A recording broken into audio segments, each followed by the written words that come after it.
A brand new 767. Fuel pressure. Why would that be? How come I have no instruments? A catastrophic failure at 26,000 feet. Winnipeg, Air Canada 143. Air Canada 143, go ahead. Just lost both engines. Holy cow! I'm talking to a dead man. How far are we from Gimli? You're approximately 12 miles from Gimli right now. I guess I'll just slip it. The crew is out of options and running out of time. They're at the controls of a 95-ton jet that's quickly falling from the sky.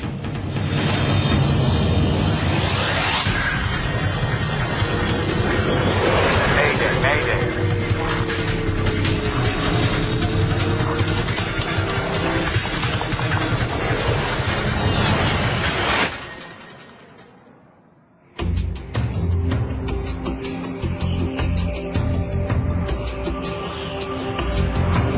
In placid skies over central Canada, Air Canada Flight 143 is just past the halfway mark of its journey from Montreal to Edmonton, Alberta.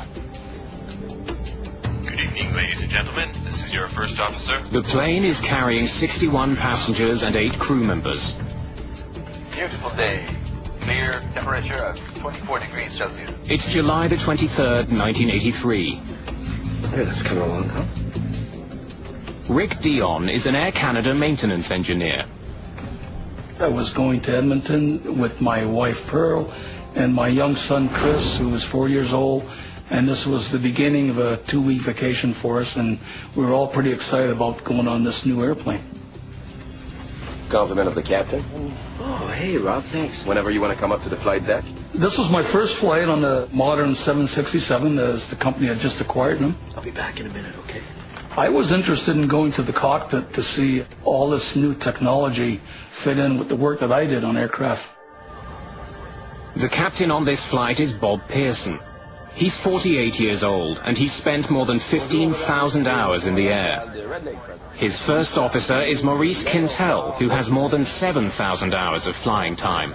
Come on in. Pardon me, gentlemen? Rick. I knew Bob Pearson from the small flying club that I attended in St. Lazare, and he was actually one of the local pilots there that used to do some gliding, and he also flew the ultralight lasers. We had departed heading northwest, a nice clear sunny day in July. We were flight plan at 39,000 feet. There were few airplanes that flew that high in 1983. And we requested 41,000 feet, which got us further above the jet stream out of the west. The crew may have accumulated a lot of hours in the air, but very few in this plane. It's Boeing's latest and most advanced wide-body jet, the 767. An army of microprocessors in the belly of the plane automates so many functions that the flight engineer's job has been eliminated. This is one of 4 767s that Air Canada has recently acquired. The plane itself has only 150 hours on it. Quite a difference here, huh? Oh, yeah. Reset on and start here. The cockpit is different in that all the old instrumentation that we're accustomed to, mostly that was all gone. It was all CRT display, like small TV screens. It was a new high-tech airplane which involved quite a change for the crew and the maintenance personnel, people handling it.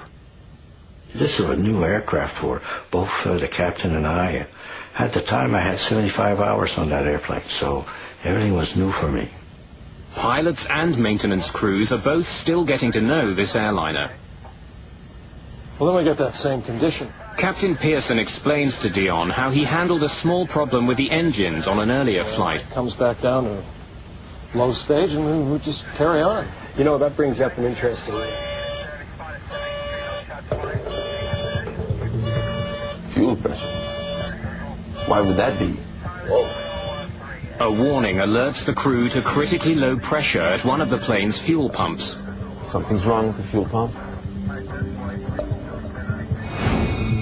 The 767 has 3 main fuel tanks, 2 in the wings, which are always used, and 1 in the center, only used on long-distance flights. Electric fuel pumps draw fuel from each tank and feed it to the plane's 2 engines. The low-pressure warning could mean that one of the pumps needs maintenance, but it could also be a more serious issue, a lack of fuel to be pumped. That forward fuel pump. It's just a bloody pump failing, I can tell you that.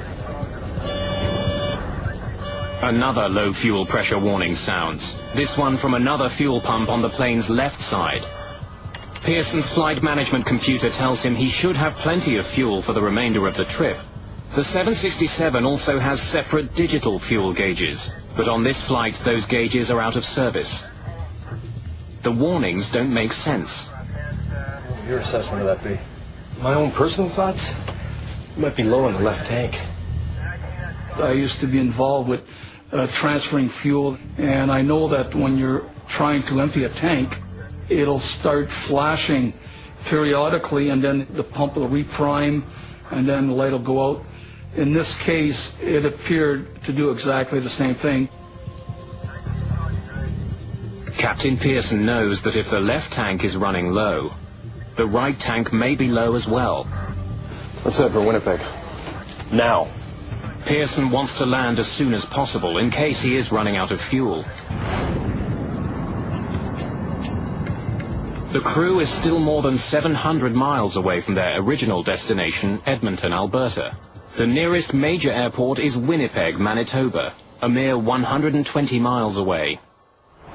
We're showing lots of fuel on board our flight management computer and 3 normal fuel checks cross-checked with our fuel on our flight plan. So we elected to divert the flight to Winnipeg, where Air Canada has a main maintenance base. Winnipeg Center, Air Canada 143. Air Canada 143, go ahead. Ron Hewitt has 20 years' experience as a radar controller.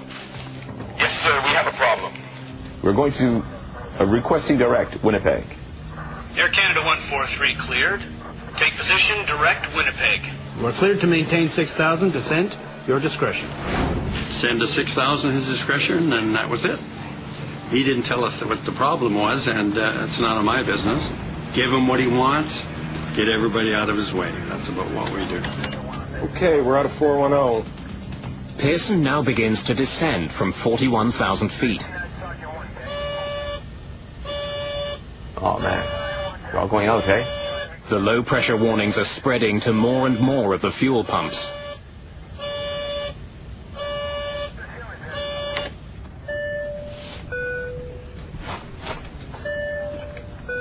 Quintel instructs the cabin crew to prepare for an emergency landing. Hello? Cabin? We think we have problems with our fuel system. We are diverting to Winnipeg.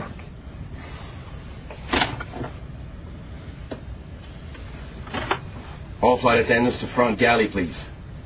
I hope this is just false warnings. Rick, can you think of anything we haven't done? No, I can't, Bob.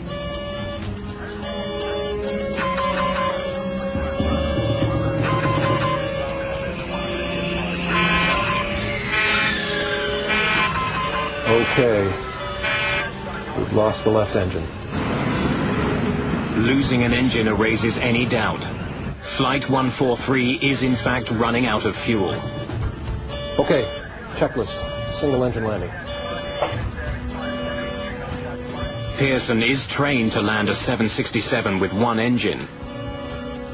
No one has ever tried landing with none. He scrambles to get his plane down so that he doesn't become the first. With only 1 engine powering Air Canada Flight